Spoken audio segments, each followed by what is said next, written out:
Friends, आज हम बात करने वाले हैं अपने नए टॉपिक की, जिसका नाम है रेस्पिरेशन। अगर जिसने डाइजेशन नहीं देखा हो तो डिस्क्रिप्शन में लिंक दे दी है, जाके देख सकते हैं उसको। तो स्टार्ट करते हैं respiration. Take a long breath, we will start a respiration. Okay, first what is respiration. देखिए, जनरली हम ब्रीदिंग को ही रेस्पिरेशन समझते हैं। जब कभी हम ऑक्सीजन इनहेल करते हैं, कार्बन डाइऑक्साइड एक्सहेल करते हैं, तो उसी को हम रेस्पिरेशन समझ लेते हैं। But it's not a respiration, it's a breathing. Okay, तो what is respiration. Respiration is the process of releasing energy from food is called respiration.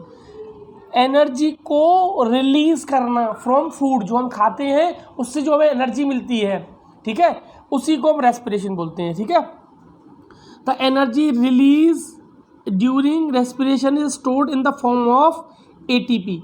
अब ये जो एनर्जी है ये किस फॉर्म में हमारे अंदर स्टोर रहती है, उसको बोलते हैं हम एटीपी, एड्रीनोसिन ट्राईफॉस्फेट। एक और टर्म होता है एड्रीनोसिन डाईफॉस्फेट। डाईफॉस्फेट पहले बनता है, उसके बाद फॉस्फोरस ऐड होके बनता है ट्राई। ठीक है ना, डाई प्लस एक जुड़ गया तो try. So the process of releasing energy from food is called respiration. ठीक है, और ये किसके अंदर होता है, cell of the body. Okay, next, energy release during respiration is used to make ATP. ठीक है, सबसे पहले बनता है एडीपी। ठीक है, एडीपी के बाद फॉस्फेट, इसमें एक फॉस्फेट ऐड होता है प्लस एनर्जी।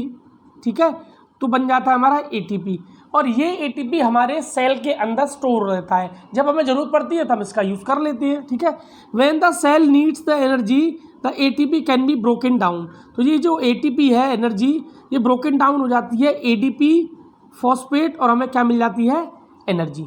ओके, इस एटीपी को हम क्या बोलते हैं, energy currency of the cell. Energy currency of cell. ठीक है, energy currency of the cell. और कितनी एनर्जी रिलीज होती है, 0.5 किलो जूल पर मोल। एक मोल से कितनी एनर्जी मिलती है हमें, 30.5 किलो जूल एनर्जी मिलती है। अब कितने टाइप के रेस्पिरेशन होते हैं, तो देखते हैं type of respiration. There are two types of respiration. One is aerobic respiration and second one is anaerobic respiration. Aerobic respiration uses oxygen, but the anaerobic respiration doesn't use of oxygen. ये oxygen का use नहीं करते। ठीक है, तो सबसे पहले बात करते हैं एरोबिक रेस्पिरेशन की। Okay, the respiration which uses oxygen is called aerobic respiration. Glucose is completely broken down in the carbon dioxide and water in the presence of oxygen। देखिए, जब भी एरोबिक रेस्पिरेशन होता है, ये होता है सेल के माइट्रोकॉन्ड्रिया के अंदर। ये देखिए, सेल के माइट्रोकॉन्ड्रिया के अंदर होता है एरोबिक रेस्पिरेशन, क्योंकि हम ऑक्सीजन इनहेल करते हैं। ऑक्सीजन इनहेल करने पर क्या होता है, फूड हमारे अंदर पहले से ही है, ग्लूकोज उससे बन जाता है, ग्लूकोज ब्रेक डाउन होता है, और ग्लूकोज ब्रेक डाउन जब होता है in the cell, in the mitochondria, तो वो उससे हमें एनर्जी मिलती है। ठीक है, और ये कंप्लीटली ब्रेक डाउन होता है ग्लूकोज, ये ध्यान रखिएगा। ठीक है ना, तो यहाँ से देखते हैं, इसका बहुत ही इंपॉर्टेंट है आपका ये जो रिएक्शन है। तो सबसे पहले ग्लूकोज, जो डाइजेशन के बाद हमें ग्लूकोज मिलता है, वो 6 कार्बन मॉलिक्यूल है, C6H12O6।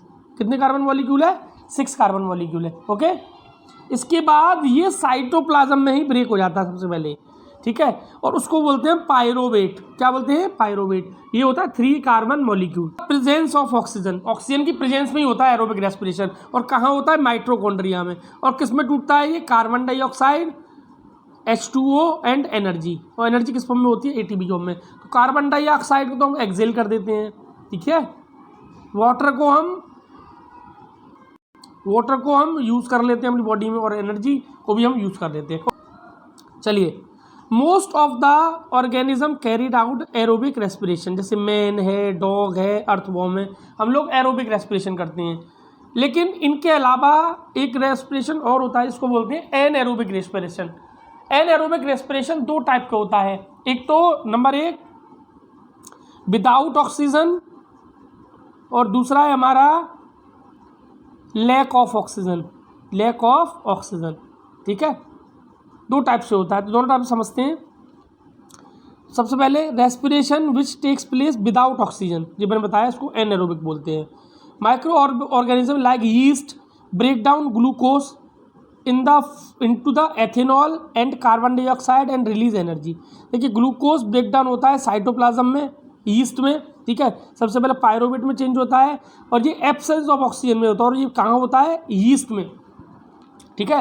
इसमें बनता है एथेनॉल, CO2 और इसमें बहुत कम एनर्जी निकलती है, दैट इज 2 ATP, ठीक है। हमारे एरोबिक में निकल रही थी 30 ATP एक ही मॉलिक्यूल से, इसमें निकल रही है 2 ATP, ओके। ये भी ध्यान रखिएगा। एक चीज़ और मैं बता दूँ आपको कि जैसे आप देखा होगा, आपके घरों में अगर कोई मैदा की चीज़ बनती है तो उसको पहले आटा गूंद के रखा जाता है ताकि उसका फर्मेंटेशन हो जाए, ठीक है। इस प्रोसेस को हम फर्मेंटेशन बोलते हैं।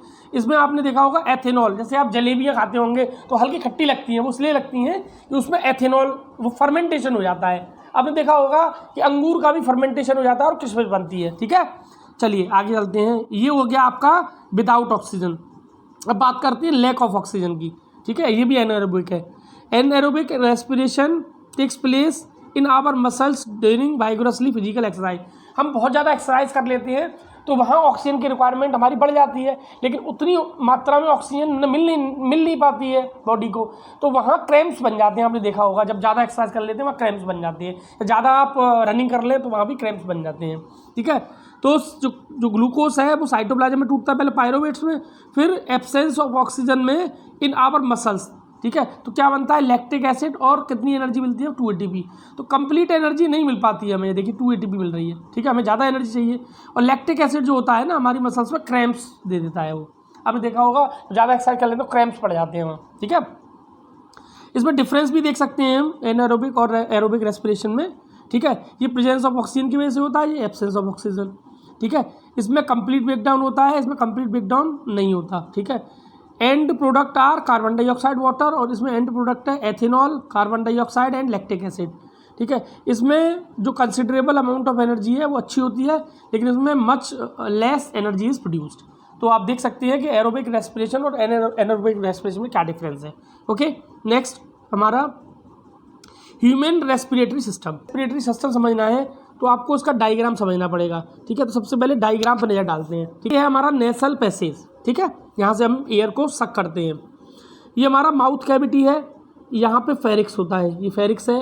ये हमारी ट्रैकिया है, अगर आप छू के देखेंगे तो रिंग लाइक स्ट्रक्चर होता है, इसको ट्रैकिया बोलते हैं, ठीक है।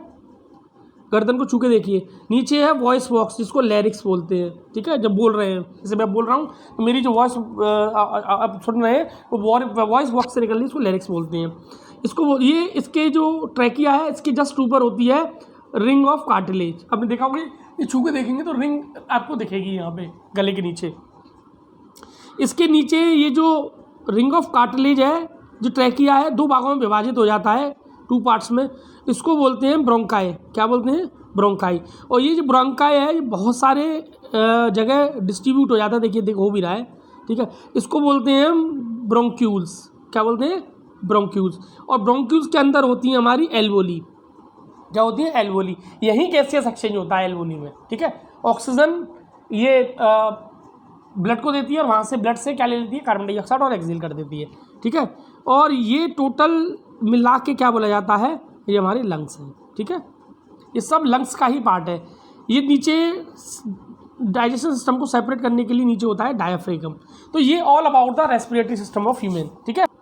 The main organ of human respiratory system are knows, nasal passage, trachea, bronchi, lungs and diaphragm. तो ये बता ही दिया मैंने आपको।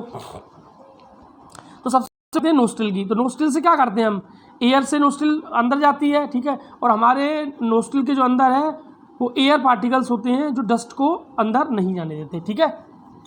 The passage is also lined with mucus, ठीक है। म्यूकस मतलब जिससे हमारी इनर लाइनिंग को नुकसान ना पहुँचे। Pharynx, the part of throat between mouth and windpipe. Windpipe और माउथ के बीच में एक हिस्सा होता है जिसको हम बोलते हैं फेरिक्स, ठीक है।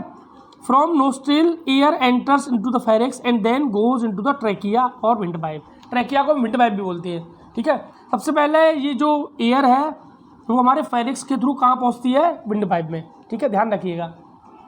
अब खाने की नली में भी जा सकती है, लेकिन वहाँ नहीं जाती, विंड पाइप में ही जाती है, ये सिस्टम ऐसा बना हुआ है। देखिए ट्रैकिया देख लेते हैं। Trachea is a tube which is commonly used eight wind pipe. Wind pipe बता दी मैंने आपको। It is composed of ring of cartilage. किसका बना होता है, रिंग ऑफ कार्टिलेज का। रिंग ऑफ कार्टिलेज का इसलिए बना होता है क्योंकि जो ट्रैकिया है अगर एयर नहीं होगी तो वो दब जाएगा, जिससे कोलैप्स हो सकता है, तो रिंग ऑफ कार्टिलेज से वो बच जाता है, ठीक है ना। इसके बाद ब्रोंकी, तो ट्रैकिया जब दो हिस्सों में डिवाइड हो जाता है उसको ब्रोंकाई बोलते हैं, ठीक है। इसके बाद आता है लंग्स, ठीक है, तो लंग्स भी बता दी मैंने। Lungs lies in the chest cavity separate from the abdominal cavity by the muscular parts of diaphragm. मैंने बता दिया आपको कि डाइजेशन पार्ट को और रेस्पिरेशन पार्ट को ये अलग अलग करता है डायफ्रागम, ठीक है। रिब केज होता है, ठीक है, ये हमारे जो ऊपर यहाँ आप देखेंगे स्टमक के जस्ट ऊपर लेफ्ट और राइट एंड पे ये हमारे दो लंग्स होते हैं। Each bronchioles divide into the smaller tubes called bronchioles, ठीक है, ये भी बता दिया मैंने आपको। अब बहुत इंपॉर्टेंट पार्ट है लंग्स का, that is alveoli. There are air सैस, खाली जगह होती है एयर को एक्सचेंज करने के लिए, सैस मतलब खाली जगह, at the end of the bronchioles, ठीक है, ये इसी को हम क्या बोलते हैं, alveoli. The wall are very thin and they are surrounded by the blood capillaries. Blood capillaries से सराउंडेड रहती हैं, तो वहाँ से जो कार्बन डाइऑक्साइड होती है उसको ले लेती हैं और वहाँ जो ऑक्सीजन है उसको वो ब्लड में सर्कुलेट कर देती है। Gaseous exchange take place inside the alveoli, वही बताया था मैंने, गैसियस एक्सचेंज परफॉर्म करती हैं। Millions of alveoli in the lungs provide large surface area for exchange of gases. बहुत अधिक संख्या में होती हैं, जिससे आसानी से जो एयर है वो अंदर हमारे पहुँच जाती है ब्लड में। ब्रीथ करते हैं, ब्रीदिंग करते हैं कि नहीं, ऑक्सीजन लेते हैं। Inhale of oxygen and exhale of carbon dioxide is called breathing. यही मैंने बताया था, इसको रेस्पिरेशन नहीं बोलते, ब्रीदिंग बोलते हैं इसको। Breathing consist of inhalation and exhalation, ठीक है। इनहेलेशन क्या होता है, as we inhale the rib lift and diaphragm moves down.